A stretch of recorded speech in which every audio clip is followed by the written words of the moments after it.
Kiosque Magazine. Saviez-vous qu'à l'origine, le 1er mai était jour de déménagement au Québec? Eh bien, aujourd'hui, c'est la fête des travailleurs.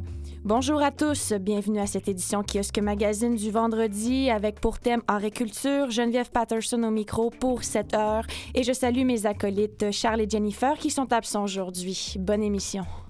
Programmation aujourd'hui à vous proposer. Geneviève commence. De quoi est-ce que tu vas nous parler ce matin? Je parle d'art, 5 artistes à ne pas manquer durant une exposition bien particulière. Je parle également d'un circuit printanier à Montréal et aussi plusieurs brèves de théâtre, de musique. Génial. Et toi, Charles? Ici Geneviève Patterson, collaboratrice au Canal M.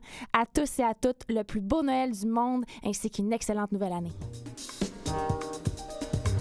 Du côté des expositions maintenant, il y a 5 artistes à ne pas manquer pendant l'incontournable Foire Papier 15. Moi, j'avais jamais entendu parler avant d'avoir vu cet article-là sur le site de Nightlife de Papier 15. En avez-vous déjà entendu parler? Pas Non, du tout. non. Du tout. Alors, c'est un article de Céline Escoutelou, publié le 22 avril dernier. Alors, cette année, il y a 40 galeries canadiennes qui participent à la foire dans le but d'exposer leurs artistes au grand public, des amateurs d'art et professionnels confondus. Donc, des découvertes entre pratiques traditionnelles et questionnements contemporains, des artistes internationaux, des artistes émergents ou déjà très reconnus. Donc, un avant-goût à travers 5 artistes. Tout d'abord, Parise Martin de la galerie Michel Guimont à Québec. Il sera possible d'y retrouver le travail de Parise Martin et son regard. Bienvenue à votre émission hebdomadaire de Kiosque Magazine, édition culture.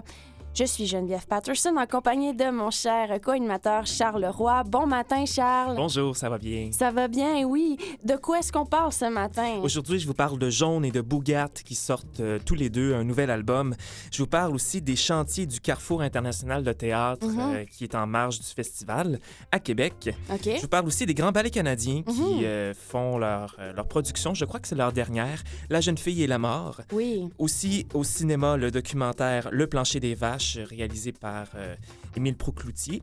Et finalement, je vais vous parler en dernière minute, Parti, oui. de Philippe Soldevilla, qui est un muraliste qui dessine des murs. Alors, voilà. Intéressant. Pour ma part, je vais parler d'illumination, de plusieurs nouvelles en bref aussi, de sorties à venir, d'endroits à visiter, de petites filles afghanes, d'hipsters, de films, de livres. Bref, je parle de tout.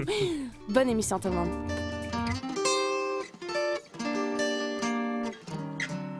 Dans mon cœur, tu fleuriras toujours au grand jardin d'amour. Petite fleur, ah, quelle belle chanson. Ces petites fleurs de Jean Leloup, c'est magnifique, un classique incontournable. Mais plus particulièrement, il y a de ces belles choses dans la vie, Jennifer, un soleil, une brise au vent. Et il y a des petites fleurs, et il y en a une qui est arrivée à 10h59 samedi dernier. C'est ma pour ça toute que première nièce à moi, il y a l'émotion dans ma voix. Tout La petite Florane, ma toute première petite nièce à moi, la fille de mon frère. Vraiment un pur bonheur. Alors, Florane, je te dédie cette chanson pour la vie, ma belle.